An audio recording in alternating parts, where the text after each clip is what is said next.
오늘 우리에게 주시는 하나님의 말씀은 에스겔 27장 말씀입니다. 에스겔 27장 말씀을 교독하겠습니다. 여호와의 말씀이 내게 임하여 이르시되 너는 두로를 향하여 이르기를 바다 어귀에 거주하면서 여러 섬 백성과 거래하는 자여 주 여호와께서 이같이 말씀하시되 두로야 내가 말하기를 나는 온전히 아름답다 하였도다.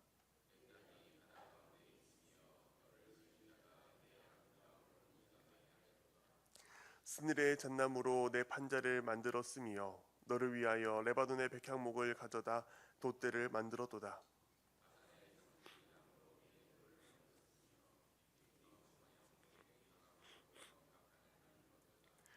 애굽에 수놓은 가는 배로 돛을 만들어 깃발을 삼았으며 엘리사 섬의 청색 자색 배로 차이를 만들었도다.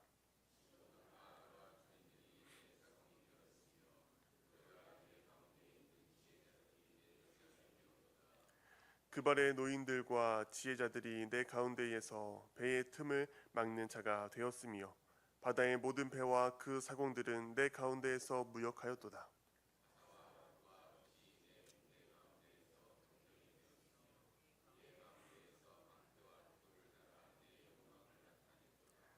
아르와 사람과 내 군대는 내 사방 성 위에 있었고 용사들은 내 여러 망대에 있었으며 내 사방 성 위에 방패를 달아 내 아름다움을 온전하게 하였도다.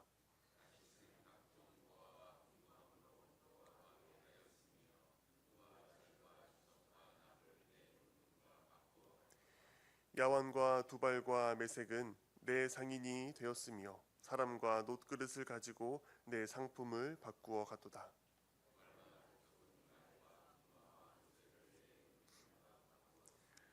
드단 사람은 내 상인이 되었으며 여러 섬이 너와 거래하여 상아와 박달나무를 내 물품과 바꾸어 갔도다.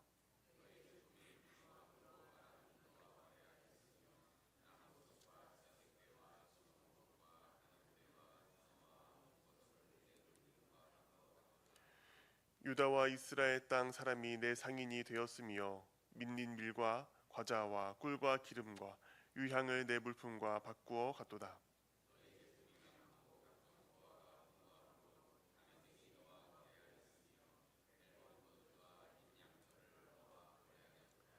워단과 야완은 길쌈하는 실로 내 물품을 거래하였으며 가공한 쇠와 계피와 대나무 제품이 내 상품 중에 있었도다.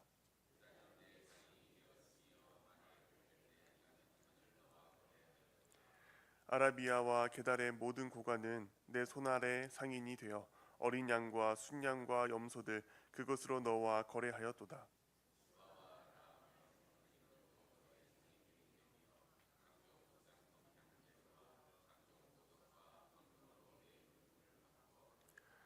하란과 간네와 에덴과 스바와 아수르와 길맛의 장사꾼들도 너희의 상인들이라.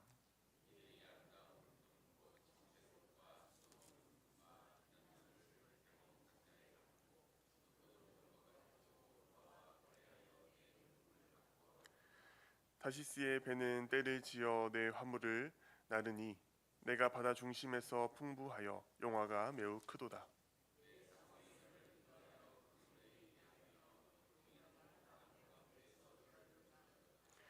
내 재물과 상품과 바꾼 물건과 내 사공과 선장과 내 배의 틈을 막는 자와 내 상인과 내 가운데에 있는 모든 용사와 내 가운데에 있는 모든 무리가 내가 패망하는 날에 다 바다 한가운데에 빠질 것이며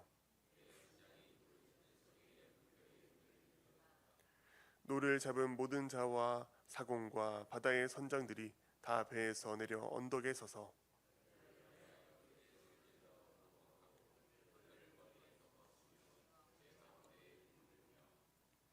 그들이 다 너를 위하여 머리털을 밀고 굵은 배로 띠를 띠고 마음이 아프게 슬피 통곡하리로다.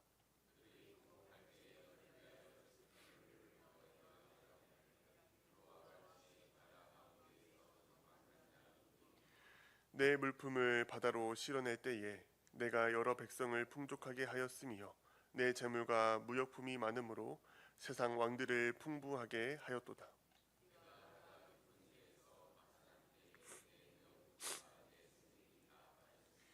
섬의 주민들이 너로 말미암아 놀라고 왕들이 심히 두려워하여 얼굴에 근심이 가득하도다. 민족의 상인들이 다 너를 비웃으며 내가 공포의 대상이 되고 내가 영원히 다시 잊지 못하리라 하셨느니라. 아멘. 어제 살펴본 에스겔 26장 말씀에서 하나님께서 예루살렘의 멸망을 기뻐했고 또한 자신들의 힘을 의지하여 교만하였던 두로에게 심판을 내리시겠다라고 말씀하셨습니다. 오늘 본문인 27장 말씀은 하나님께서 에스겔에게 이 두로를 위해 애가를 만들어 슬픈 노래를 지으라 라고 말씀하신 내용입니다. 슬픈 노래, 즉 애가는 고대 근동지방의 장례식장에서 부르는 장송곡을 의미합니다. 사랑하는 가족이나 친구의 죽음을 애도하기 위해 불렀던 곡입니다. 그런데 27장에 나오는 애가의 내용은 두로의 멸망을 보고 슬퍼하며 애곡하는 내용이 아니라 두로를 심판하시는 하나님의 의도를 분명하게 드러내고 경제적 부를 축적하고 교만했던 두로의 죄가 얼마나 심각했는지를 우리에게 들려주고 있습니다. 그 노래는 3절부터 시작됩니다. 3절에서는 두로를 이렇게 부르는데요.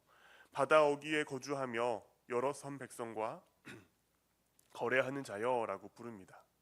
이는 어제 살펴본 바와 같이 지정학적 이점을 활용하여 해양 무역의 중심지로 번영을 누렸던 두로의 모습을 나타내는 표현입니다. 이러한 배경 속에서 두로는 3절 하반절을 보시면은 스스로를 온전히 아름답다라고 여기고 있다라고 말하고 있습니다.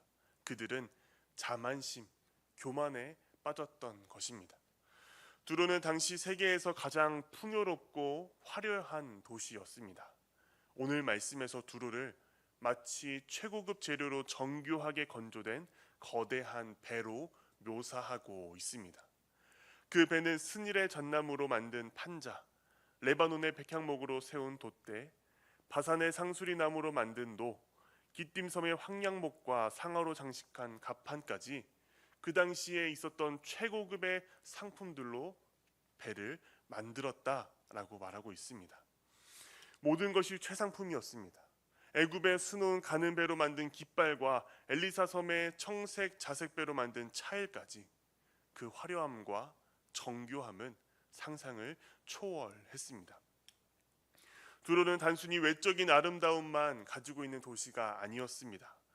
시돈과 아르왓의 숙련된 사공들, 두로의 지혜로운 선장들, 그발의 경험 많은 수선 기술자들까지 최고의 전문가들이 그 배를 운용했습니다.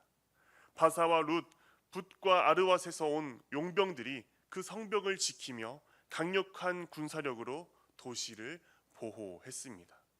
더 놀라운 것은 이 두로의 경제력이었습니다.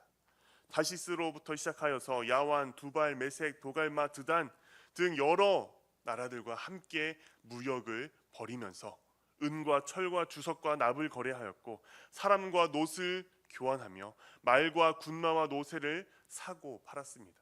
상아뿔과 박달나무를 가져오고 남보석과 자색배와 수놓은 것을 거래하였습니다. 이러한 번영 속에서 두로는 스스로를 어느 것과도 비교할 수 없는 온전한 아름다움을 가진 도시다라고 자부하면서 살아갔습니다. 그들이 보기에 자신들의 영광은 영원할 것만 같아 보였습니다. 하지만 이러한 자부심은 치명적인 교만이었습니다. 두로가 스스로를 온전히 아름다움을 지닌 도시라고 여긴 것은 자신이 누리고 있는 번영과 영화가 영원히 지속될 것이다라는 착각 속에서 나온 말입니다. 마치 절대로 무너지지 않을 것 같은 성과 같고 결코 침몰하지 않을 것 같은 배다라고 자신들을 생각했습니다. 그들은 자신들의 지혜와 능력, 축적된 부와 강력한 군사력이 모든 위험으로부터 자신들을 지켜줄 것이다 확신했습니다. 그러나 하나님의 관점은 달랐습니다. 26절 보시면은 하나님께서 단지 동풍 하나만 보내시니 그 견고해 보이는 배가 바다 한가운데서 무너지고 침몰하게 되었다라고 오늘 말씀은 우리에게 들려주고 있습니다. 인간의 눈에 아무리 견고하고 완전해 보이는 것이라고 할지라도 그 모든 것이 하나님의 손에 달려 있으며 그분의 뜻 앞에서 한순간에 무너질 수 있다라는 진리를 우리에게 보여주고 있습니다. 하나님께서 동풍을 보내시니 결코 무너지지 않을 것 같았던 그 배는 침몰하고 말았습니다. 27절에 그 모습을 생생하게 표현하고 있습니다. 그 안에 있던 모든 재물과 상품들, 무역으로 벌어들인 모든 것들이 바다 속으로 가라앉아 버렸습니다. 사공들과 선장들, 수성공들과 거래하는 자들, 군사들과 승객까지 모두 바닷속에 빠져버렸습니다. 31절부터 36절까지에 나오는 말씀은 두로와 무역하던 나라들의 반응을 나타내고 있습니다. 처음에는 놀라며 애도했지만 이내 그 반응은 조롱과 비웃음으로 바뀌어가고 있습니다. 서로 의지했던 세상의 관계가 얼마나 이기적이고 얼마나 편협한 관계인지를 적나라하게 보여주는 장면입니다. 두로는 세상적인 기준으로 완벽한 삶의 배를 만들어 타고 있었습니다.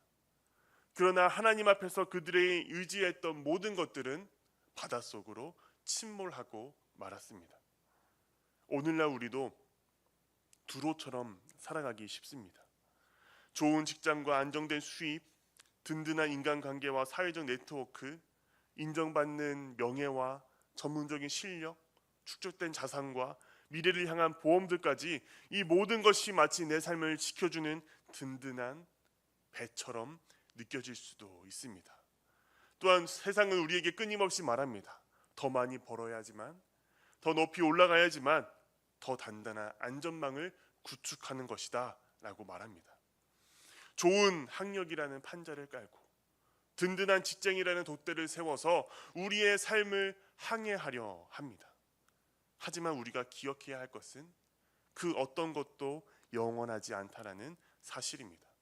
내가 의지했던 사람도 언젠가는 떠날 수 있습니다. 내가 축적했던 부도 언젠가는 하루아침에 무너질 수 있습니다. 나의 능력과 실력은 시간이 지날수록 퇴색하고 물질과 자선과 경제는 세상의 파도 앞에 무력해질 수 있습니다. 두루는 스스로 온전한 아름다움을 가졌다라고 여겼지만 그것은 하나님을 떠난 교만이었고 자기만족이었습니다. 그들의 번영에 하나님에 대한 감사가 없었고 그들의 성공에는 이웃에 대한 사랑이 없었던 것입니다. 그 번영을 하나님께서는 치시고 심판하셨습니다. 오늘날 우리의 삶 속에서도 하나님 없이 누리는 성공은 결국 허무함으로 끝날 수밖에 없습니다.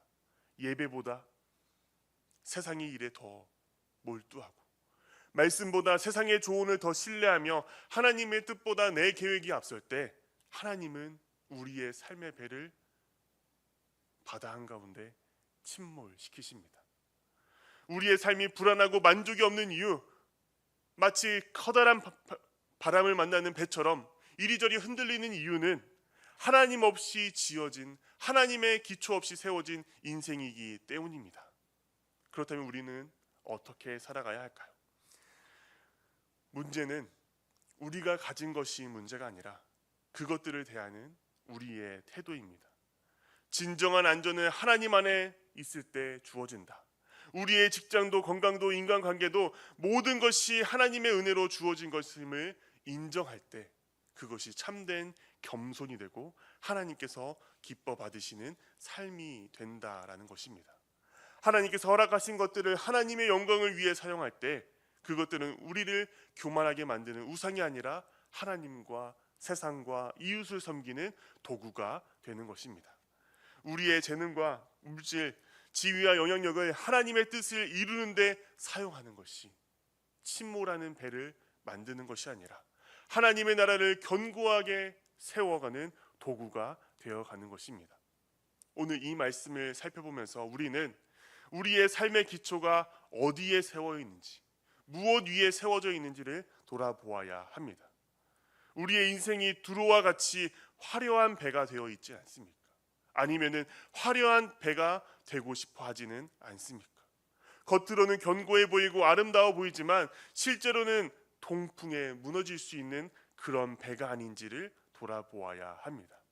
이제 우리는 하나님을 우리의 인생의 진정한 선장으로 모셔야 합니다. 우리의 계획과 꿈들을 하나님의 뜻 아래에 두고 우리의 성공과 실패를 하나님의 주권 아래에 맡겨야 합니다. 그렇게 할 때 우리의 인생은 비로소 안전한 항해를 할 수 있습니다. 세상의 눈으로 화려하지 않고 튼튼해 보이지 않는다고 하더라도 그 배는 하나님 위에 선 배는 하나님께서 함께 하시는 그 배는 어떤 폭풍이 와도 두렵지 않고 어떠한 바람이 불어와도 침몰하지 않는 배가 될 줄로 믿습니다. 하나님 없이 지어진 인생의 배는 아무리 정교하고 화려해 보여도 침몰합니다.